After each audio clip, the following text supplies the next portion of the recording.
Hello students, welcome to my YouTube channel Akshar coaching classes. इस video में आपके लिए लेके आया हूँ एक बहुत ही फेमस क्वेश्चन क्लास 10th का है, जो हमेशा बोर्ड में आता है, चाहे वो सीबीएसई के लिए हो, चाहे फिर एमपी बोर्ड या फिर यूपी बोर्ड के लिए हो। यहाँ पे पूछा गया है कि रूट 5 को प्रूफ करना है कि ये एक इरेशनल नंबर। हम इसे कैसे प्रूफ करते हैं? हम यहाँ पे इसको प्रूफ करेंगे कॉन्ट्रडिक्शन मेथड के थ्रू। कॉन्ट्रडिक्शन मेथड ये होती है, जैसे अपन कोई भी, जैसे यहाँ पे बोल रहा है कि ये एक इरेशनल प्रूफ करना है, हम इसे रेशनल मान के चलेंगे और लास्ट में हम क्या देखेंगे कि इरेशनल नंबर नहीं था, इसलिए क्या होगा, इरेशनल नंबर होगा। चलिए देखिए कैसे प्रूफ करते हैं। हम लेट करते हैं, let root 5 is a rational number, then there exist unique positive integer p and q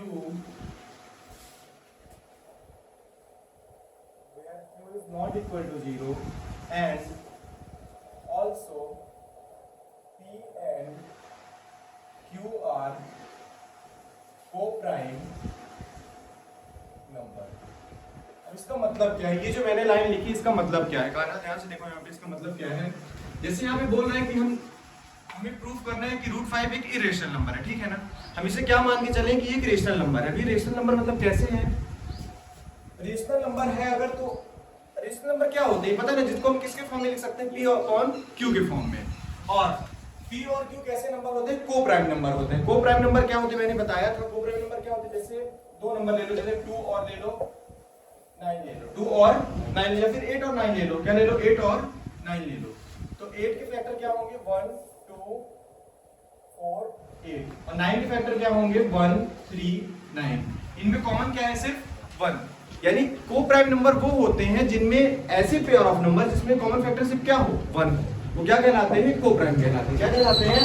को प्राइम की एक ही डिफिनीशन है, क्या है?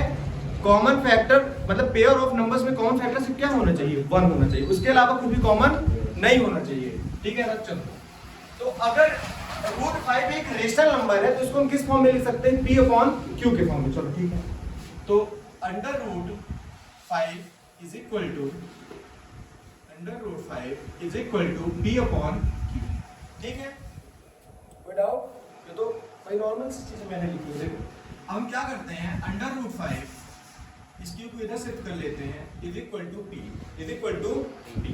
अब हम क्या करते हैं, दोनों साइड स्क्वायरिंग करते हैं। क्या करेंगे? स्क्वायरिंग करेंगे। क्या? Squaring both the side. तो बोथ दी साइड अपन स्क्वायरिंग करेंगे तो क्या हो जाएगा? अंडर रूट 5 q का square is equal to p का स्क्वायर हो जाएगा। अंडर रूट 5 यानी 5 q का square is equal to p का स्क्वायर। देखो अगर आप देखोगे यहाँ पे, ये जो p का स्क्वायर है, ये जो p का स्क्वायर है, ये बच्चे इधर देखो, इधर देखो, ये जो p का स्क्वायर है ये किसके मल्टीपल के फॉर्म में है? 5 के मल्टीपल। यानी ये जो p स्क्वायर है ये किससे डिवाइड हो जाएगा? 5 से डिवाइड हो जाएगा। किससे डिवाइड हो जाएगा? समझ रहे हो मैं क्या बोलना चाह रहा हूँ? कहने का मतलब ये जो p का स्क्वायर है इसमें कुछ भी लिखा है, मान लो p 5q का स्क्वायर लिखा है। क्या लिखा है? 5q का। इसका मतलब ये किससे डिवाइड हो जाएगा? क्योंकि 5 आ रहा है ना इसमें, यानी 5 से डिवाइड हो जाएगा। समझ में आया कि नहीं आया? ये 5 से डिवाइड हो जाएगा। अच्छा, अगर मैं ये कह रहा हूँ कि p का स्क्वायर 5 से डिवाइड हो जाएगा तो p भी 5 से डिवाइड हो जाएगा। समझ रहे हो मैं क्या बोल रहा हूँ? अगर p, सपोज करो p का स्क्वायर अगर 5 से डिवाइड हो गया तो p भी 5 से डिवाइड हो जाए। कैसे? जैसे मान लो कोई भी नंबर है, उसका स्क्वायर मान लो क्या है, जैसे 5 ले लो, उसका स्क्वायर क्या है? 25 है। क्या है? 20। या फिर कोई और नंबर अगर लेना हो तो ले लो, कोई इससे ज्यादा है। ये क्या हो गया? 25 है, ठीक है। ये 5 से डिवाइड हो जाएगा, 5 से डिवाइड हो जाएगा। अच्छा, ये तो स्क्वायर था, एक्चुअल में नंबर क्या रहा होगा? 5 रहा होगा, तो 5 भी 5 से डिवाइड हो जाएगा। समझ आया कि नहीं आया? यानी कि यहाँ पे p square is divisible by 5, also p is divisible by 5। अगर p का स्क्वायर 5 से डिवाइड हो जाएगा तो p भी 5 से डिवाइड हो जाएगा। समझ आया कि नहीं आया? इसको दे दो इक्वेशन फर्स्ट, इसको क्या दे दो इक्वेशन फर्स्ट। नाउ लेट करो,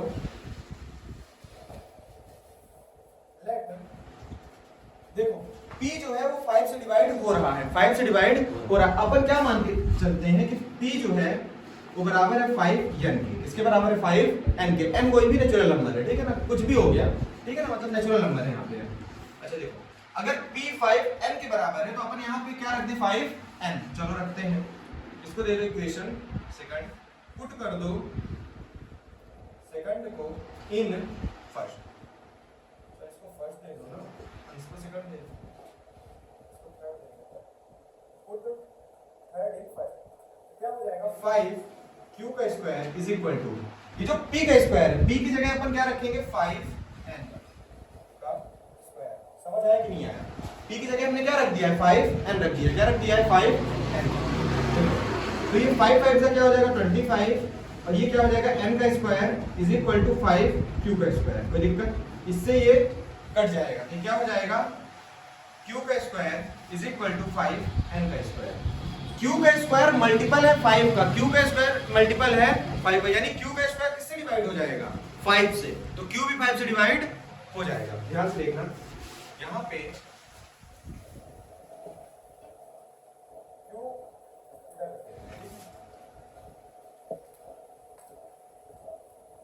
स्क्वायर इज डिविजिबल बाय 5, किससे डिवाइड हो जाएगा 5 से। Also q is divisible by 5। समझ आया कि नहीं आया? अच्छा एक बात बताओ, हमने तो अभी क्या बोला था, कि ये को प्राइम नंबर है, क्या है भाई p और q कैसे नंबर है? यहाँ पे हमने क्या लिखा था कि p और q कैसे नंबर है, को प्राइम नंबर है भाई। लेकिन इसमें तो फैक्टर एक और आ गया, कॉमन फैक्टर एक और आ गया। को प्राइम नंबर में तो कॉमन फैक्टर से 1 होता है ना। देखो भाई p भी 5 से डिवाइड हो रहा है और q भी 5 से डिवाइड, मतलब 5 दोनों का क्या हो गया है कॉमन फैक्टर हो गया। क्या हो गया है? समझ रहे मैं क्या बोल रहा हूँ? मतलब ये तो भाई को प्राइम नंबर है, इसमें तो कुछ 1 के अलावा कुछ दूसरा कॉमन होना ही नहीं चाहिए था भाई। तो यानी कि हमने जो एज्यूम किया था वो क्या था, गलत था। हमारी अजम्पशन क्या थी, गलत थी। मतलब यहाँ पे तो ये देखो भाई हमने कि ये को प्राइम नंबर है, लेकिन ये को प्राइम नंबर नहीं है। तो हम क्या लिखेंगे from second and fourth, from second and fourth p and q have common factor as 5, so p and q are not co-prime। समझ आया कि नहीं आया? Here contradiction arises due to our wrong assumption that root 5 is a rational number, so root 5 is an irrational number, hence root। देखो एक बार मैं फिर से बता देता हूँ कि हमने प्रूफ इसको किया कैसे है, तो लास्ट में क्या लिखा है, ठीक है ना। देखो सबसे पहले हमने रूट 5 को कॉन्ट्रडिक्शन मेथड से हमें प्रूव करना है, इरेशनल नंबर है ये। तो सबसे पहले हमने इसको क्या लेट कर लिया कि ये एक रेशनल नंबर है। क्या है? रेशनल नंबर है। और रेशनल नंबर कैसा है कि ये p और q के फॉर्म में लिखा जा सकता है, जहां पे q 0 के इक्वल नहीं हो सकता। और p और q कैसे नंबर है? को प्राइम नंबर है। को प्राइम नंबर वो नंबर होते हैं जिनमें कॉमन फैक्टर से क्या होता है 1। क्या होता है 1। तो सबसे पहले हमने क्या किया, अंडर रूट 5 को किसके इक्वल ले लिया, p अपॉन q के। q को हमने इधर शिफ्ट किया, दोनों को स्क्वायरिंग किया, बोथ साइड हमने क्या किया है, स्क्वायरिंग की। स्क्वायरिंग जब हमने किया तो p का स्क्वायर जो है वो किसके मल्टीपल के फॉर्म में निकला है 5 के। यानी कि p का स्क्वायर जो है 5 से डिवाइड हो जाएगा, तो p भी डिवाइड हो जाएगा 5 से। भाई p का स्क्वायर डिवाइड हो गया तो p भी डिवाइड हो जाएगा 5 से।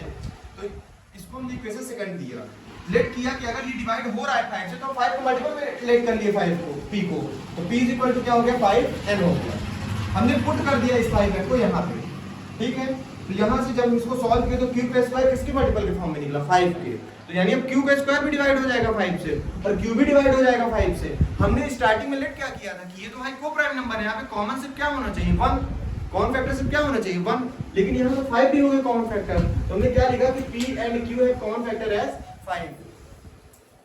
सो p और q क्या है, को प्राइम नंबर नहीं है। भाई हमने तो स्टार्टिंग में लेट करके चला था ना कि ये को प्राइम है, तो यहाँ पे क्या हो गया कॉन्ट्रडिक्शन अराइज हो गया। क्या अराइज हो गया है कॉन्ट्रडिक्शन, कॉन्ट्रडिक्शन यहाँ पे कॉन्ट्रडिक्शन यहाँ पे लिखा हुआ here contradiction arises due to our wrong assumption. यहाँ पे कॉन्ट्रडिक्शन अराइज हुआ है हमारे गलत अजम्पशन के कारण कि ये एक रेशनल नंबर है, कि √5 एक रेशनल नंबर है। सो √5 एक इरेशनल नंबर है। समझ आया, समझ आ गया?